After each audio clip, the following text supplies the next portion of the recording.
America और Iran के बीच महीनों से चले आ रहे सैन्य तनाव के बीच अब स्थायी शांति पर सहमति बन सकती है। जी हां, सही सुना आपने। रॉयटर्स की रिपोर्ट के मुताबिक पाकिस्तान की मध्यस्थता से चल रही अमेरिका ईरान वार्ता युद्ध समाप्त करने के लिए एक मसौदे के समझौते के करीब पहुंची है। अब रिपोर्ट के अनुसार बात करें तो यहां पर कहा जा रहा है कि लड़ाई रोक दी जाएगी, कड़ी निगरानी में ईरान के जो परमाणु संवर्धन है उस पर रोक लगा दी जाएगी। इसके अलावा अमेरिका की ओर से लगाए गए कुछ प्रतिबंधों में भी ढील दी जाएगी और हॉर्मुज में जहाजों का जो आवागमन है वो फिर से शुरू हो जाएगा। तो यहाँ पर बात करेंगे कि आखिर कौन कौन सी शर्तें हैं और क्या 48 घंटों में, जो अगले 48 घंटे हैं, उसमें युद्ध समाप्त होता हुआ दिखेगा। इसकी ज्यादा जानकारी के लिए आज हमारे साथ खास गेस्ट जुड़े हैं निपुण आलम जी, विदेश मामलों के जानकार हैं, उनसे जानेंगे। सर, पहला सवाल आपसे यही है कि आखिर 48 घंटे का जो ऑफर है, जो 48 घंटे की बात हो रही है, कौन कौन सी शर्तें हैं इसमें? देखिए 14 शर्तें हैं टोटल जिस पे बात हो रही है जी। उस पे, लेकिन जो मुख्य शर्तें हैं, एक तो ये कि तुरंत सीज फायर होगा और 30 दिन की वार्तालाप के माध्यम से हम पूर्ण युद्ध विराम कर लेंगे। एक तो ये बात इसमें है। दूसरा ये भी बात आई है कि जो ईरान का परमाणु संवर्धन कार्यक्रम है उसको ईरान जो है रोक देगा। हालांकि ईरान 5 साल का ऑफर दे रहा है, लेकिन अमेरिका 20 साल की बात कर रहा है। लेकिन जैसी खबरें आ रही हैं कि बीच का रास्ता चुन लिया जाएगा, तकरीबन 12 से 15 साल का इस पे रख लिया जाएगा कि 12 से 15 साल ईरान अपना परमाणु संवर्धन नहीं करेगा। और ये भी बात आ रही है कि कुछ अपना जो इनरीच किया हुआ उसका यूरेनियम वगैरह है उसको वो कुछ को अमेरिका को सौंपेगा। बदले में अमेरिका ने जो सेशन ईरान पे लगाए हैं उसको ढील देगा। और दूसरा, जो ईरान की एसेट को कंट्रोल किया है, कब्जा किया अमेरिका ने, वो ईरान को वापस करेगा। तो इन मुद्दों पर लेके बात हो रही है। तो मुझे ऐसा लगता है कि अब बातचीत बन भी जाएगी। उसका बड़ा कारण क्या है? बड़ा कारण ये है कि चीन का काफी नुकसान हो रहा है अमेरिका की घेरेबंदी की बात से। और आप देखिए सर अहम सवाल ये भी है कि अभी वांगी का भी बयान सामने आया था। वांगी ने क्या कुछ कहा, क्योंकि अब्बास अरागची चीन पहुंचे हैं, उस पर थोड़ा सा विस्तार से बताइए। जी, मैं वही बात कह रहा था कि ईरान के विदेश मंत्री पहुंचे हैं और आपको ये भी सूचना मिली होगी, आज ये सूचना ये भी आई इन्फॉर्मेशन कि अमेरिका के जो प्रेसिडेंट ट्रंप हैं वो भी जाने वाले हैं अमेरिका के, चीन विजिट करने जाने वाले। तो मुझे ऐसा लगता है कि चीन ने ही ईरान को समझाया होगा, क्योंकि चीन के काफी लॉसेस हुए। जैसी सप्लाई को अमेरिका ने चौक किया तो चीन को घाटा होना शुरू हुआ। दूसरा क्या है कि ईरान को भी प्रॉब्लम थी कि ज्यादा से ज्यादा हमारा तेल अगर नहीं निकलेगा तो हमारे कुएं बंद हो जाएंगे, वो दिक्कत थी। अमेरिका भी देख रहा था कि मैं अगर इस वॉर में उलझा रहा तो जो मेरे और गोल हैं, क्योंकि खुद प्रेसिडेंट ट्रंप ने कुछ समय पहले कहा था कि मेरा अगला टारगेट जो है क्यूबा है, क्यूबा में मुझे सत्ता परिवर्तन कराना है और ताइवान को लेकर चीन से बातचीत करनी है। तो ये दो मुद्दों को लेकर, यानी कि तीनों ही देश जो मेन प्लेयर थे इसके अंदर, वो तीनों ही इन बातों को लेकर कहीं ना कहीं संजीदा थे। तब जाके बातचीत आपकी कंप्लीट होती हुई दिख रही है। लिहाजा 48 घंटे के अंदर की 21 घंटे की बातचीत सुनने में आ रही हो चुकी है। 48 घंटे के अंदर हमको रिजल्ट दिखाई देगा कि जो युद्ध विराम है वो हो जाएगा।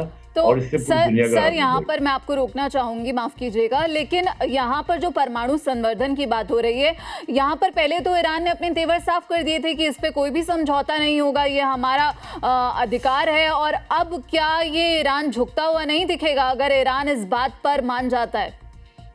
देखिए, ईरान की जो ऐंठ कह लीजिए या ईरान का जो भी कह लीजिए, वो इसलिए था क्योंकि चीन बैकएंड में, चीन सपोर्ट कर रहा था, रशिया सपोर्ट कर रहा था। अब चीन को प्रॉब्लम शुरू हुई तो चीन क्यों प्रॉब्लम को लेगा, प्रॉब्लम वहन करेगा। और इसी बात को मुझे लगता है कि बात इसलिए बनती दिख रही है क्योंकि चीन को प्रॉब्लम शुरू हुई तो अमेरिका की जो स्ट्रेटजी थी वो कामयाब होती हुई दिख रही है। अब रही बात की ईरान, तो ईरान कह सकता है कि मैंने पूरा तो कार्यक्रम रोका नहीं है, अपना इनरिचमेंट जो यूरेनियम था वो मैंने पूरा सौंपा नहीं है। दूसरा, मेरी एसेट मुझे वापस मिल गई है, सेशन से मुझे मुक्ति मिल गई है। ये अमेरिका की जो मुझे स्ट्रेटजी लग रही है कि ईरान को एकदम खत्म ना करके, देखिए ईरान का बहुत नुकसान हुआ है। आज भले ही हमारे सामने तस्वीरें नहीं है, मीडिया, क्योंकि इंटरनेशनल मीडिया ईरान में नहीं है, ईरान का मीडिया या ईरान की सरकार जितना दिखा रही है, बता रही है, उतना ही हम जान रहे हैं। लेकिन ईरान का बहुत लॉसेस हुए हैं। नुकसान तो अमेरिका को भी हुआ है सर। नहीं, देखिए, अमेरिका के नुकसान को आप ईरान के नुकसान से कंपेयर नहीं कर सकते हैं। अमेरिका को लाभ ज्यादा हुए हैं। देखिए, अमेरिका का मकसद था कि चीन की सप्लाई लाइन को हम चौक कर दे, चीन को नुकसान पहुंचाया जी।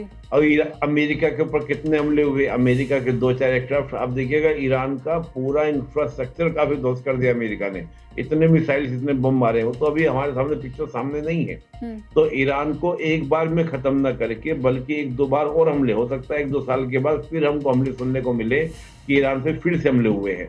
अभी फिलहाल ये था अमेरिका को कि अमेरिका की कॉस्टिंग लगातार इस वॉर में उलझे रहने से बढ़ती जा रही थी, बेनिफिट कम दिख रहे थे। आखिरकार जो वॉर होता है वो कॉस्ट और बेनिफिट के एनालिसिस के ऊपर होता है, और अमेरिका को लग रहा था कि इस तरह से अगर हम उलझे रहेंगे तो कॉस्टिंग बढ़ेगी और हो सकता है हमारे जो और ऑब्जेक्टिव वो पूरे ना हो और डोमेस्टिक प्रेशर भी क्रिएट हो, क्योंकि सीनेट हो सकता था कि ईरान के वॉर को लेकर सहमति ना दे, इससे डोमेस्टिक प्रॉब्लम भी अमेरिका सामने क्रिएट हो जाती। तो मुझे लगता है फिलहाल के लिए ये सोची समझी स्ट्रेटजी अमेरिका ने अपनाई। ईरान ने भी सोच समझ कर किया होगा कि ठीक है, बाहर निकलना बेटर है, लंबा खींचेगा, हमको नुकसान है, और फिर हो सकता है चीन से जो सपोर्ट मिल रहा है पैसे का वो मिलना बंद हो जाए। यानी कि सर आपके मुताबिक अब्बास अरागची जब चीन पहुंचे तो ये एक टर्निंग पॉइंट की तरह आया, और चीन ने ही अब यहाँ पर जो मध्यस्थता का रास्ता है वो निकाल दिया है, और जो ये 48 घंटे की बात हो रही है वो चीन की ही मास्टर स्ट्रोक वाली जो नीति है वो यहाँ पर देखने को मिल रही है। डेफिनेटली, और उसी के बाद आप देखिएगा अमेरिका के प्रेसिडेंट ट्रम्प चीन भी जा रहे हैं जी। ये एक पूरी कड़िया है, अगर इन क्रोनोलॉजी को आप जोड़ेंगे तो वही चीज निकल कर आएगी। और बार बार हम बोल भी रहे थे कि पाकिस्तान की कुव्वत नहीं है कि बैठ के ईरान अमेरिका में समझौता करा दे। चीन रशिया जिस दिन चाहेंगे उसी दिन ये समझौता हो सकता था, अन्यथा नहीं। तो मुझे लगता है कि विदेश मंत्री का ईरान जाना, फिर प्रेसिडेंट ट्रम्प की घोषणा होना कि वो भी चीन जाएंगे, तो ये सब चीजें आपस में जुड़ी हुई है। यानी कि आपके मुताबिक ये समझौता आपको लग रहा है सक्सेसफुल हो पाएगा? देखिए, पूर्ण रूप से सक्सेसफुल तो होना नहीं है, क्योंकि इजराइल इसको पूर्ण रूप से मानेगा नहीं, लेकिन फिलहाल ये वो रुक जाएगा और हो सकता है 1-2 साल का फिर आपको ये सब चीज दिखाई दे। बिना ईरान में सत्ता परिवर्तन करे, इजराइल मानने वाला नहीं है। इजराइल को पूरा एटॉमिक प्रोग्राम खत्म कराना है ईरान का, ये बात फैक्ट है। बिल्कुल, तो ये तो एक तरह से टेम्पररी सॉल्यूशन की यहाँ पर बात हो रही है। जी, अमेरिका चाहता था कि बाहर निकले, चीन भी चाहता था उसकी सप्लाई लाइन चले, फिर बाकी आगे देखा जाएगा, मतलब चीन की सोच थी कि आगे देखा जाएगा। अभी तो इस वॉर को रोका जाए ताकि होर्मुज की सप्लाई चालू हो और मेरे जो नुकसान हो रहे हैं वो उसकी भरपाई हो। अभी का एक तरह से आप कह लीजिए टेम्पररी सोल्यूशन, लेकिन 1979 का वॉर है ये आज का वॉर नहीं है। आज तो हमको उग्र रूप से दिखाई दे रहा है। ये 1979 से अमेरिका ईरान में स्ट्रगल चल रहा है।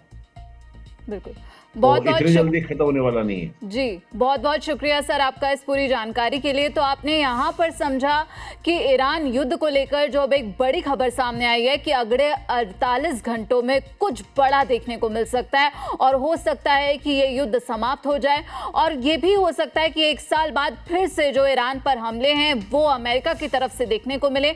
लेकिन यहाँ पर चीन ने अब जो मास्टर स्ट्रोक खेला है, अब्बास अरागची चीन जाते हैं और फिर अमेरिकी राष्ट्रपति डोनाल्ड ट्रंप चीन दौरे की घोषणा करते हैं। तो यहाँ पर चीजें जो कनेक्ट होती हुई दिख रही हैं, इस पर आप क्या कुछ सोचते हैं वो भी बताइएगा। फिलहाल आज के लिए इतना ही। बाकी देश और दुनिया की तमाम खबरों के लिए आप देखते रहिए दैनिक जागरण। नमस्कार।